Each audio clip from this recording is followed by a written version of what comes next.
saling ini ya Pak ya, memberikan informasi Pak ya.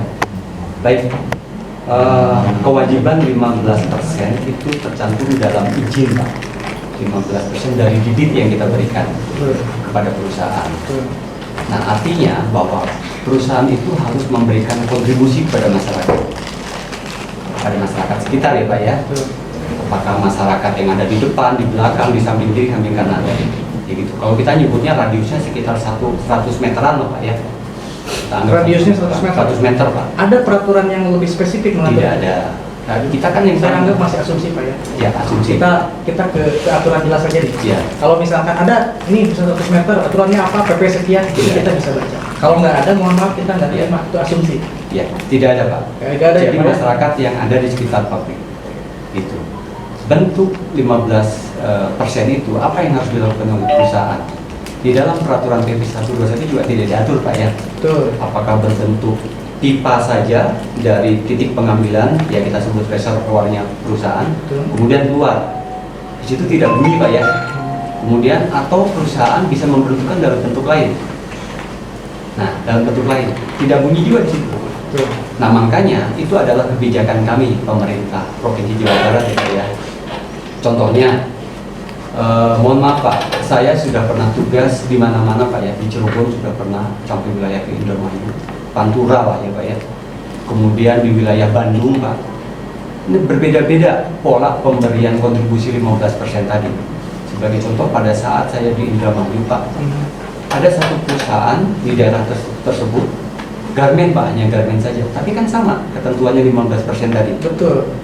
Nah, masyarakat di sekitar garmen itu karena karyawannya banyak, akhirnya membuat rumah, membuat kos-kosan di situ. Tapi kalau Bapak tahu di Cirebon itu kan susah air Pak. Susah air kalau sumur dangkalnya. Yang ada adalah sumur dalam tuh Pak. Itulah yang dilakukan oleh perusahaan, membor sumur dalam. Nah, apa yang kita lakukan?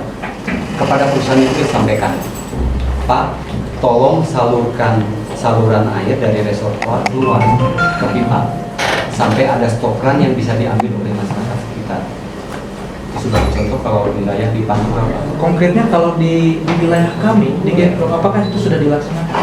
Nah, kalau di wilayah di Gekro ini Pak ya, kita sebut perusahaan sekarang ini, saya lihat kontribusi 15% yang dilakukannya adalah dengan memberikan bantuan air bersih kepada masyarakat. Melalui apa? Ya, membangun sumur-sumur pantek, sumur gali. Kurang lebih data yang kami peroleh Pak, sampai tahun 2019 ini sudah ada kurang lebih 50 titik Pak. 50 titik. Oke. Untuk 4 desa. Kami bisa bicara Pak? Boleh. Nanti kita kasih Pak ya. Nanti kita kasih. Mohon izin Pak, Ya. boleh saya menanggapi sampai di sini dulu? Ya. Mohon izin Om Aris ya. Ini ada bukan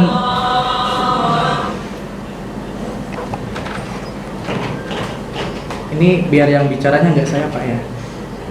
Jadi tidak ada improvisasi Pak, karena improvisasi itu mensiasati aturan gitu Pak.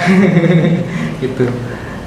Kalau bicara CSA mohon izin Pak, kita nggak di sini. Kita bicara teknis Pak. Karena ESDM tuh nggak ngatur CSA. Baik Pak, mohon izin nih, pasal 43 ayat 2 ya Pak ya. Pemegang izin pengusahaan air tanah sebagai dimaksud pada ayat 1 ya Pak ya, itu berkewajiban poin I memberikan 15% dari batasan debit pengusahaan air tanah yang ditetapkan dalam izin bagi pemenuhan kebutuhan pokok sehari-hari masyarakat setempat. Ya. Kalau kita baca kedalaman pasal ini, yang pertama Pak, memberikan 15%. Batasannya 15%. 15% dari apa? Dari debit air yang diambil. Ya kan Pak? Ya.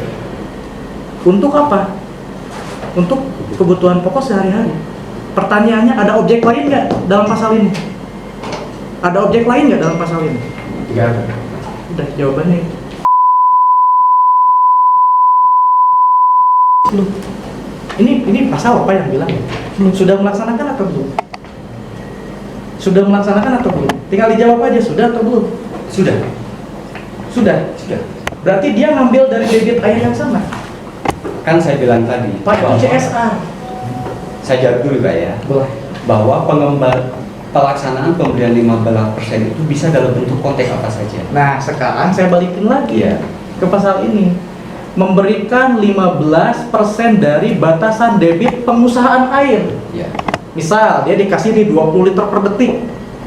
Ya kan, Pak? Kalau 24 jam kira-kira 1.700.000 liter lah. Ya kan? 15% dari angka itu. Dia nggak mohon maaf ya Pak ya, kalau dia misalkan bikin sumur bor nih, misal di kampung Anu, dia nggak ngambil dari sini Pak.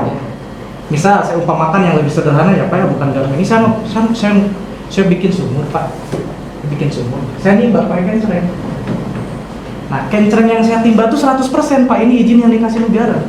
Negara ngasih nih sama saya, hei Kak, jangan lupa ya, 15% dari air dalam kencreng ini ente bagikan tuh buat masyarakat, buat tetangga ente. Pertanyaan sederhananya, apa saya harus bikin sumur lagi di rumah tetangga? Enggak. Saya bikin sumur nih di rumah tetangga. Itu kebaikan Pak, bukan aturan. Itu masuknya ranah CSR, Corporate Social Responsibility. Undang-undangnya beda lagi yang ngatur Pak. Bapak lebih tahu. Ada 25, 2005, ada 40, 2005, ada Undang-Undang 11 ya, 2011 atau 2003. Itu beda lagi yang ngatur. Kalau Bapak bicara itu out of the context, maka kita akan balik lagi ke sini, dan ini tidak akan pernah selesai. Maka unjuk rasa kami tidak akan pernah selesai. Besok lusa kita unjuk rasa lagi, karena kita bukan musyawarah Pak, tapi cari pembenaran dari objek yang berbeda. Makanya pertanyaan kita tuh satu, dia sudah melaksanakan apa belum? Sudah apa belum? Kalau menurut saya sudah Pak. Jangan menurut Pak. Ini jelas, ini jelas Pak aturannya. Jangan menurut Bapak. Ini aturannya sudah jelas nih, aturan PP 121. Kalau langsung dari perusahaan ya Pak kepada masyarakat, ini saya juga pada saat kemarin mediasi di Polres, saya juga tanya. Terus terang dia, saya baru Pak di sini Pak. Saya di sini baru. Oke ya, saya hanya memberikan informasi. Pengalamannya di mana-mana masalahnya. Saya baru di sini ya Pak ya. Jadi saya menanyakan ke pihak perusahaan, coba apa sih bentuk kontribusi dari 15% tadi saya sampaikan begitu. Betul. Pak, kita sudah memberikan sumur. Kenapa kok diberikan sumur keluar? Karena rumah-rumah di perusahaan kami itu jauh, kurang lebih sekitar 2 kiloan.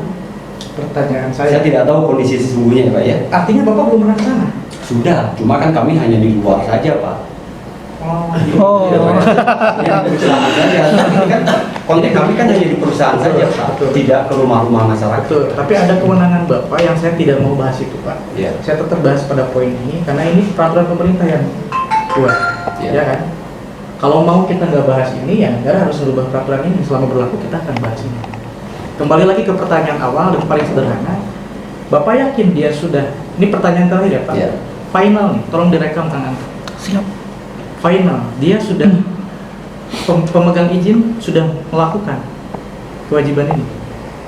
Kalau pipa keluar, Karena besok lusa kita mau ke provinsi ya dia. enggak, silakan. Kalau pipa keluar, belum Pak, kalau saya lihat ya, harus keluar ke masyarakat ya. Pipa teknis Pak, pipa teknis bentuknya Ya. karena tidak diatur ya, belum diatur Pak. Ya. Bisa pipa, bisa mungkin yang irigasi dan lain-lain gitu ya Pak ya. Bayangan kita begitu. Ya. Nah, cuman yang pasti dari sumber yang dia ambil debit air, apakah 15% yang mereka ambil ini sudah diberikan untuk masyarakat? Karena itu pajaknya sudah dibayar loh Pak. Sudah diberikan apa belum? Belum. Ini saya ingatkan ya, pajaknya itu sudah dibayar loh. Iya, pajak air tanahnya ya. Iya sudah dibayar karena objeknya sama, beda sama CSR yang tadi Bapak bilang, Ya. ya kan? Kalau CSR nggak dibayar pajak. Ya itu makanya saya bilang itu bukan kewajiban ini, itu loh maksudnya Pak. Tapi Ya. kan mohon maaf ya Pak ya, saya Ya. kesannya. Kalau dari ini Pak, dari poin ini itu pajaknya sudah dibayar. Nah objeknya sama, sumbernya sama. Saya tanya lagi, sudah dilaksanakan apa belum? Belum. Belum, kayak poinnya belum. Belum. Kapan kira-kira ISDM mau ke Getpro untuk melakukan sebuah proses controlling? Ya. Karena rekomendasi teknis dari sini loh. Kapan kira-kira Pak? Segera Pak. Kita Segera. Ya. Kapan waktunya? Biar kita bisa ikut. Karena PP ini juga mengharuskan masyarakat, memperbolehkan masyarakat. Bahkan masyarakat yang lebih utama. Insya Allah lah kita baca PP ini dengan seksama. Kapan kira-kira biar kita juga bisa ikut sama Bapak? Secepatnya Pak. Barangkali minggu depan bisa saya coba komunikasikan.